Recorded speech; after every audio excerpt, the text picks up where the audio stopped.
সারের কালোবাজারি নিয়ে বিধানসভায় সরব ময়নাগুড়ির বিধায়ক ডালিম চন্দ্র রায়।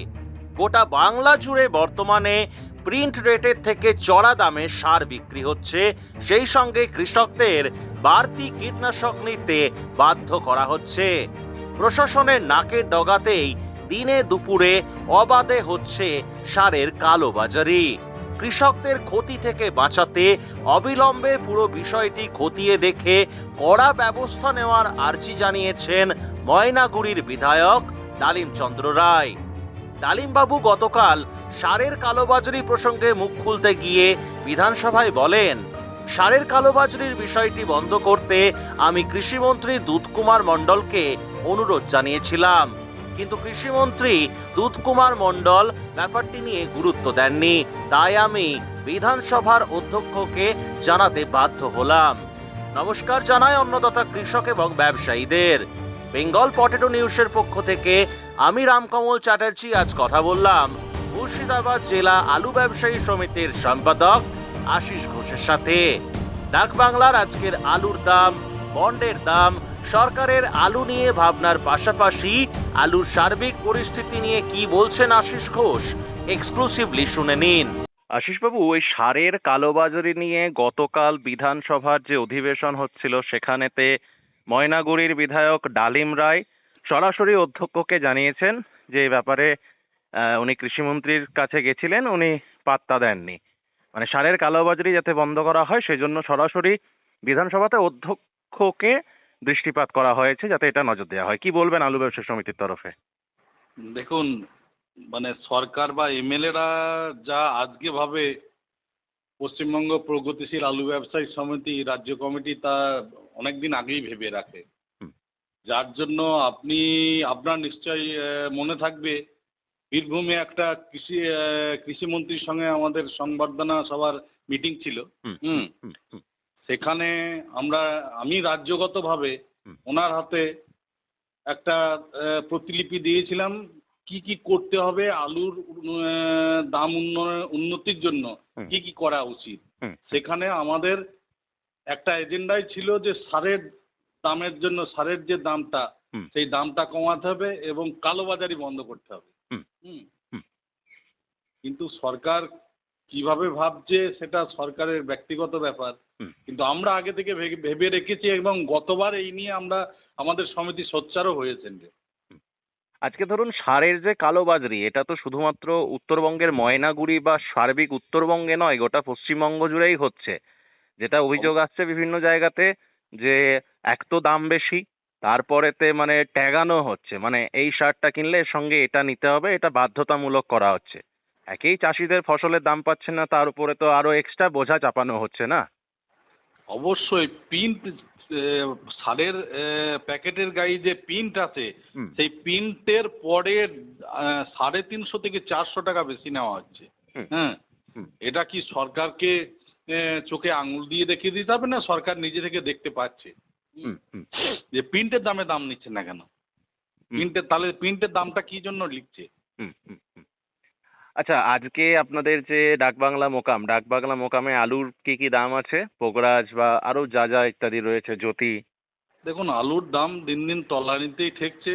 আজকে জ্যোতির দাম আছে আপনার 290 থেকে 310-এর মধ্যে 50 কেজির বস্তা, 50 কেজি প্যাকেট। আর পোগরাজ আলুর দাম আছে 180 থেকে 205 টাকা। আরেক ধরনের আলু বোধহয় আপনাদের ওখানে হয় 49-92, সেটার দাম আছে 240 থেকে 250 টাকা। এগুলো কি সব রেডি এবং গড় বাছাই দাম? রেডি গড় বাছাই না, আমি জ্যোতির যেটা দাম বললাম সেটা ম্যাক্সিমামটা ডালা, বাদ বাকি গড়। ওকে ওকে ওকে। আর ফ্রি বন্ডের কি রেট আছে? দেখুন, বন্ডের দাম হচ্ছে 120 থেকে 30 টাকা জ্যোতি, আর পোগরাজের বন্ডের দাম হচ্ছে 40 থেকে 50 টাকা, 49-92 দাম হচ্ছে 60 থেকে 70 টাকা। কি অবস্থা! মোটামুটি 8টা স্টোর থেকে পার ডে অ্যাভারেজ কিরকম নিকাশি হচ্ছে আপনার যে জেলা মুর্শিদাবাদ থেকে? এই মাসের নিকাশিটা মোটামুটি ভালো, খারাপ না। হ্যাঁ, তারপরে আমাদের ঝাড়খণ্ডের মোটামুটি খানিকটা খরিদ্দারও এখন বেড়েছে, যেহেতু 2-1 দিনের মধ্যে শ্রাবণী মেলাটা শুরু হচ্ছে দেওঘর। ওই জন্য আমাদের ঝাড়খণ্ডের খরিদ্দারটাও বেড়েছে। তাহলে এই মাসে আগের মাস পর্যন্ত আপনার জেলার যে 8টা হিমঘর কত পার্সেন্ট আলু বেরিয়েছিল? 10% ছিল। এই মাসে টোটাল কত পার্সেন্ট হবে আইডিয়া করছেন? এটা এখনই বলা যাচ্ছে না, তবে মোটামুটি বলে রাখছি ওটা 17 থেকে 18% হতে পারে। হুম। মানে 18 10 28 না মোট 18? মোট 18। মানে 8% বেরোবে এই মাসে বলছেন? 8% থেকে 8.5% বেরোবে। ঝাড়খণ্ড অর্ডার কি বাড়ছে শ্রাবণী হ্যাঁ, মেলার অর্ডার জন্য? বাড়ছে, ঝাড়খণ্ডের অর্ডারটা বাড়ছে। আলুর যাতে ধরুন এই আলুর দাম বাড়ানোর বিষয়টা যাতে মুখ্যমন্ত্রী দৃষ্টিপাত করেন, বা এত আলু কিভাবে কি নিকাশি করা যায়, কৃষকদের স্বার্থ সুরক্ষিত করা যায়, এই সমস্ত ব্যাপারগুলো নিয়ে তো রাজ্য কমিটি চিঠি দিয়েছেন সরাসরি মুখ্যমন্ত্রী শুভেন্দু অধিকারীকে। সরকারের তরফ থেকে কি মিটিং এ বসার কোনো আভাস মিলেছে এখনো পর্যন্ত? না, এখনো পর্যন্ত আমার কাছে কোনো খোঁজ খবর নেই আবাস মানে সরকারি ভাবে মিটিংয়ে বসার। হুম। তবে যদি কোনো খবর আসে তাহলে অবশ্যই জানাবো।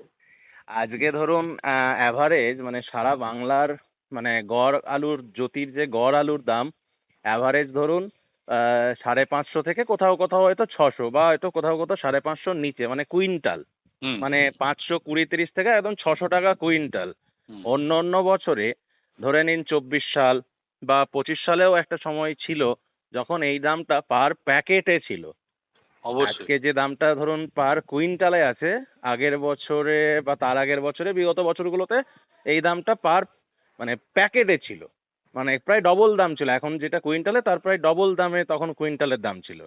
তো মার্কেটটা কি এটা হওয়াটা কি কাম্য ছিল, নাকি কৃত্রিমভাবে আলুটাকে বেশি বেশি করে নামানো হচ্ছে, বা যার জন্য মার্কেটের সমতাটা বজায় থাকছে না, কি মনে হচ্ছে? না না, কৃত্রিম ভাবে নয়, এবারে যেভাবে আলু লোড হয়েছে স্টোরে, যে পরিমাণে আলু স্টক আছে তাতে করে আলু যেটা নামছে বা নামানো হচ্ছে সেটা অনেক কম নামছে। হুম। আরো অনেক বেশি নামানো উচিত। হ্যাঁ, ও আচ্ছা। অনেক আহ, বেশি, মানে অন্যবারের থেকে অনেক বেশি পরিমাণে আলু লোড আছে এবারে। হুম। সেটা তো আছেই। আর এই যে ধরুন বিভিন্ন সার্বিক যেটা বলা হচ্ছে যে পোগরাজ চাষটা, অনেকেই যেটা বলছেন যে পোগরাজ চাষ যেটা আর্লি ক্রপ, সেটা যদি কোনোভাবে উদ্যোগ নিয়ে যদি বন্ধ করা যায় তাহলে হয়তো এই আলুটা ভালো একটা শেষ পর্যন্ত ভালো একটা জায়গায় যেতে পারে। এটা কি আপনি সমর্থন করেন, বা আদৌ এটা বাস্তবায়িত সম্ভব না যারা না, পোগরাজ চাষ এটা করে? বাস্তবায়িত করা সম্ভব নয়, তার কারণ চাষি চাষ করবে। হ্যাঁ, হুম তাকে চাষির চাষ করতে বাধা দেওয়া মানে সেটা একটা মূর্খামির কাজ হবে। হুম হুম হুম। হুম হয়তো কম চাষ হতে পারে কিন্তু চাষি করবে। হ্যাঁ, হুম হুম। এই জায়গায় আমাদের সমিতিগতভাবে বাধা বা ব্যক্তিগতভাবে চাষিদেরকে চাষ না করতে দেওয়া বা চাষিদেরকে কিছু বলা মানে একটা মূর্খের কাজ হবে।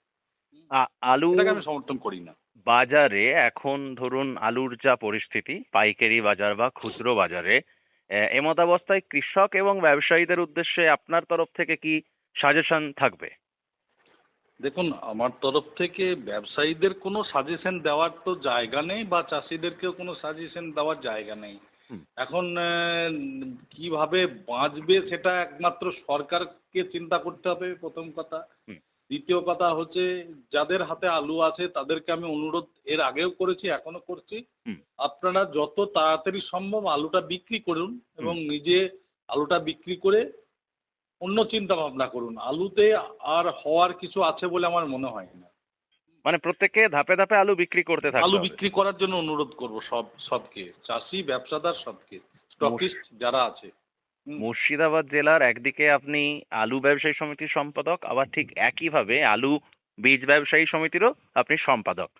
তো বীজ বুকিং কি করছে ব্যবসায়ীরা, কি মনে হচ্ছে? আপনার জেলার কথাই বলছি। এই মুহূর্তে কোনো বীজ বুকিং মুর্শিদাবাদ থেকে হয়নি। হ্যাঁ, হুম হুম অনেক পাঞ্জাবির ফোন আসছে, হুম কিন্তু চাষি নিজেদের আলুটা ঘরে রয়ে যাবে আর পাঞ্জাব থেকে বীজ কিনে নিয়ে আসবো আমরা, সেই বীজটা চাষি কিনে নিয়ে চলে যাবে, হুম এটা হয় না। হ্যাঁ, এখন ঘটনা হচ্ছে তবুও বীজ আসবে নাকি, হুম সেটা পরিমাণে অনেক কমই আসবে, আর বুকিং করার এই মুহূর্তে কোনো প্রবণতা নেই। হুম। তার কারণ দামটা কোথায় যাবে এখন আমরা নিজেরাই ভাবতে পারছি না। ধরুন প্রত্যেক বছরে আলুর ক্ষেত্রে দেখা যায় যে দুটো শ্রেণী থাকে, একটা শ্রেণী হয় গরমপন্থী, একটা শ্রেণী হয় নরমপন্থী। এই বছরের ক্ষেত্রে এই নরমপন্থী শ্রেণীর লোকজনের সংখ্যাটা কি অতিরিক্ত? হ্যাঁ, অতিরিক্তই বলা যায়।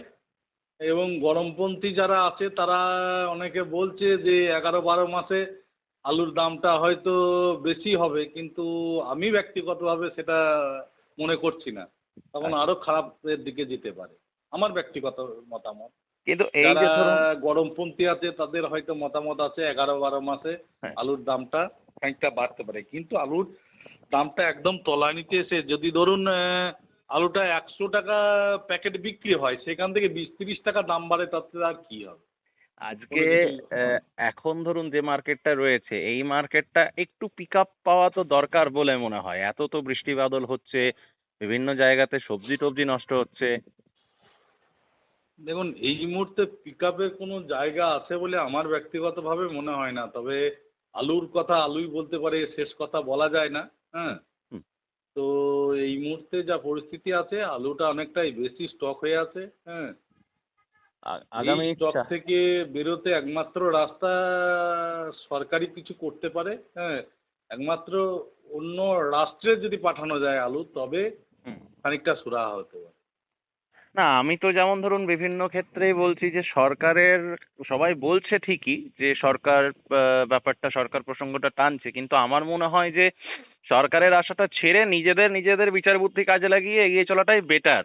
অবশ্যই, অবশ্যই। সেই জন্যই তো আমি বারবার সবকে অনুরোধ করছি, আপনারা ধাপে ধাপে আলুটা বিক্রি করে চলুন। আলুটা কোনো রকমভাবে হোল্ড না করে, হ্যাঁ, যত তাড়াতাড়ি সম্ভব বিক্রি করে চলুন। কারণ কি আলু বলুন, কি শিল্প, কি স্বাস্থ্য বলুন, কি শিক্ষা, সবকিছুতে প্রাক্তন যে সরকার ছিলেন তারা যেভাবে মানে ক্ষতি করে দিয়ে গেছে, এই ক্ষতিটা মেরামত করতে আমার মনে হয় 5-6 মাস তো লাগবেই। সবে তো সরকারের বয়স 2.5 মাস হলো, নতুন সরকারের। এটা দেখুন, সমর্থন করেন আশা করছি হয়তো। হ্যাঁ, অবশ্যই, অবশ্যই। কারণ সবকিছুতেই তো প্রাক্তন সরকার যেভাবে ক্ষতি করে গেছে, এইটা তো আস্তে আস্তে তো মেরামত হচ্ছে, আমরা তো সবকিছুর ক্ষেত্রে দেখতে পাচ্ছি। মানে আলুটা বাদ দিয়ে আজকে ধরুন শিল্প আসছে, দুর্নীতির দমনের জন্য সরকারের তরফ থেকে বিভিন্নভাবে চেষ্টা করা হচ্ছে, তার জন্য নতুন আইনও তৈরি হয়ে গেল। সেটা অবশ্যই সরকারের কিছু কিছু পদক্ষেপ প্রশংসনীয়, অবশ্যই। কিন্তু আলুর ক্ষেত্রে সেটা বোধহয় ফলপ্রসূ হয়নি। হুম, যেভাবে ভোটের আগে হুম, হুম, বিভিন্ন নেতারা বা কেন্দ্রীয় মন্ত্রীরা বা কেন্দ্রের তরফ থেকে যেভাবে এ, আলু নিয়ে প্রচার করা হয়েছিল বা হুম, আলু হুম, নিয়ে যেভাবে বলা হয়েছিল, হুম। তার বিন্দুমাত্র সুফল আমরা এখন পর্যন্ত পাইনি। না, এটা পাওয়া জানি যায়নি, না একদম স্পষ্ট কথা। ভবিষ্যতে হবে কিনা। একদম স্পষ্ট কথা। এবং এই যে আলুতে ভর্তুকির ব্যাপারটাও পুরোটাই এখন মানে আস্তে আস্তে মনে হচ্ছে যেন কোথাও ভ্যানিশ হয়ে গেছে। ওই জন্য আমিও আমার চ্যানেলের পক্ষ থেকে আর এই ভর্তুকির ব্যাপারটা টোটালি আমি সাইড করে দিয়েছি। কারণ ওই ভর্তুকি ভর্তুকি করে হতে করে কি হচ্ছে, মানুষের মনে আঘাত লাগছে। যে সবাই ভাবছে যে ভর্তুকি দেবে ভর্তুকি দেবে, সবাই একটা আশা করলো, বাট দেখা গেল যে কিছুই না ছিল। মানে এরকম পরিস্থিতি। তো আগামী 4 তারিখে তো বোধহয় আপনাদের রাজ্য কমিটির সভা রয়েছে বাঁকুড়ার বনলতাতে। কি হ্যাঁ, মনে হ্যাঁ। হচ্ছে? 14% আলু নিকাশি হয়েছিল গত মাস পর্যন্ত, মানে জুনের শেষ পর্যন্ত গোটা রাজ্যে। এই হুম। মাসের শেষ পর্যন্ত মোট কতটা হবে বলে আইডিয়া করছেন? এটা ধরুন হতে পারে 26-28% মধ্যে। হুম। 28% হতে পারে মোট। হতে পারে, হ্যাঁ, হ্যাঁ, মানে মোট। প্রায় 13-14% হয়তো হবে আশা করছেন টোটাল হতে, বাংলায়। হ্যাঁ, হ্যাঁ, হ্যাঁ। বেশ, বেশ, বেশ। তো থ্যাংক ইউ স্যার, অসংখ্য ধন্যবাদ জানাই আপনাকে আমার যে এই চ্যানেল বেঙ্গল পটেটো নিউজের থেকে। আমিও বেঙ্গল পটাটো নিউজকে ধন্যবাদ জানাই এবং সকলকে অনুরোধ করব, বেঙ্গল পটাটো নিউজ আপনারা বহুদিন দেখছেন রামকমল চ্যাটার্জিকে, এই চ্যানেলকে সমর্থন করুন। রামকমল চ্যাটার্জি বহুদিন আমাদের আলুর সঙ্গে আছে এবং খুব স্পষ্ট কথা বলে, যার জন্য আমাদের সকলেই রামকমলকে ভালোবাসে। Thank you sir, thank you so much, অসংখ্য ধন্যবাদ আরেকবার।